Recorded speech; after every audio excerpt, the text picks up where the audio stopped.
كان يا مكان في قرية صغيرة، في راجل اسمه عم جابر، فلاح بسيط، عنده حمار بيستخدمه في الشغل كل يوم.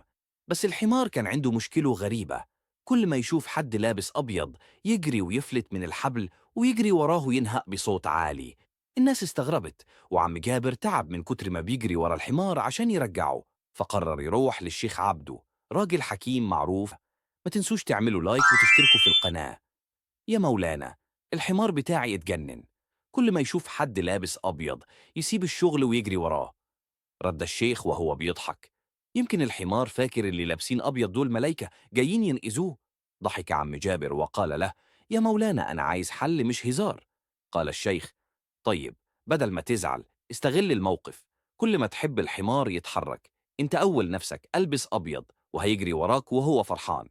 وفعلا، من تاني يوم عم جابر لبس جلابية بيضاء، والحمار بقى أول ما يشوفه يتحمس ويشتغل بضمير. عدت الأيام، وبقى الحمار شغال على كيف كيفك، وكل ما يشوف اللون الأبيض يفتكر إنه في مهمة عظيمة. الحكمة من القصة: أحيانا بدل ما نحاول نغير الناس أو الأشياء، نغير طريقتنا في التعامل معهم. وكمان، حتى الحمار لما لقى دافع اشتغل بحماس.